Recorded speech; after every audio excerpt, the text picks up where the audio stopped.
Hello there, I'm Trishala, and on the other side we have Kalyani. Together we worked on creating an end-to-end system for fine-tuning machine learning models. This system is for data scientists or any data science enthusiast who wants to fine-tune machine learning models, but doesn't have the necessary hardware resources. Because these tasks are usually computationally intensive, require a lot of storage. And so we provide a solution to it. We have a system where users can train their models and also deploy them as APIs for real-time predictions without even having to download the trained model. Let's go over some of the project goals.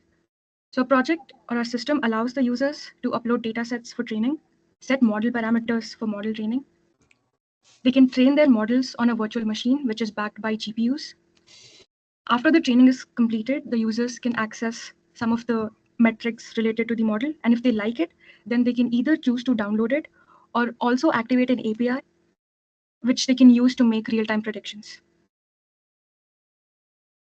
So this system is for anyone who doesn't have the required hardware infrastructure for training and fine-tuning large models, or anyone who wants to deploy machine learning models as API for production use, or for people who want an easy-to-use platform that uses cloud resources for model development and deployment.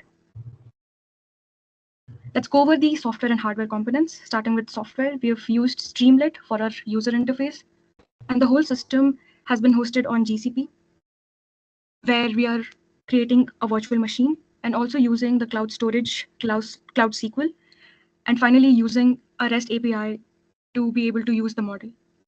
And coming to the hardware components, we have our virtual machine, cloud storage, and Cloud SQL. Now let's go over our architecture.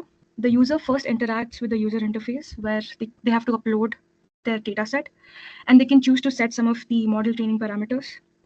After the user clicks on train model, the training starts on a virtual machine. And once the training is completed, they get to see some of the test metrics. Meanwhile, the test metrics are saved in Cloud SQL, and both the trained model and data are saved in the cloud storage. If the user is happy with the model, then the user can download it or activate an API. This API is a Flask REST API, and this is hosted on the VM as well. We came across a lot of errors, and for debugging, we relied on checking the logs and also Google Cloud Logging. Now I hand it over to Kalyani to take us through a nice demo. Hi, I'm Kalyani. I will be showing a short demo of our web application for better understanding. So first of all, I ran the app script, which is known as finetunemobile.net, using the command streamlit run the Python file name here, and by running this, it creates an UI on the port 8501, which is a streamlit UI. So here we can enter some parameters and we'll have our model running. So first of all, we need to enter a name of a model. So I will enter DCSC data center project. And I can choose from the two versions of MobileNet. So for now, I will be keeping MobileNet. We can also select learning rate from a range, which I will keep to 0.1. And we can also select the batch size, which I will keep it at 32. And the number of epochs for training the model, which for demonstration purposes, I'll keep it to 3, so that we train our model faster. And the main thing here is to upload the zip file of images, which will be our train data. So I have so we are using ImageNet as the ground truth to compare with, and I have a data set that is a subset of ImageNet database. So yeah, I'm uploading that one.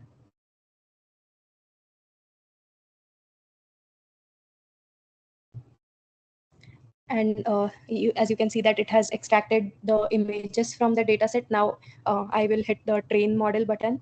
So once the model is done training, it will show us the evaluation metrics such as accuracy, F1, precision, and recall on the screen. And it will save the model pickle file into the Google Cloud Storage, and the metrics such as accuracy, F1, precision, and recall to the Google SQL Cloud Storage.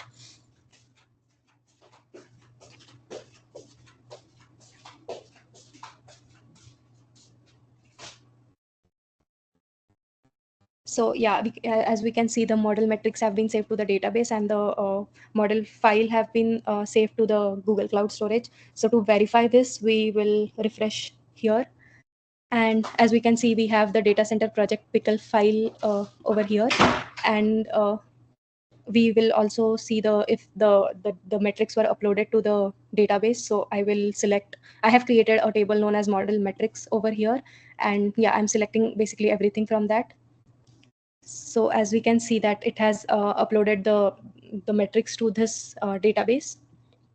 And the last thing that our app does is it creates an API where user can use a test image to get their prediction. So once we click on activate API, the Flask API is activated, and then we can use a script, use this URL in our script to get the prediction of the test image. So once I run this script, I will get the predicted class of the image that I used over here in the image path.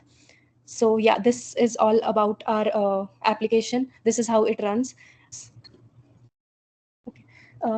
So these are the potential bottlenecks in our project. So the main one is that if the training data set that we upload as a zip file in our app is significantly large, it will take a lot of time to train the model.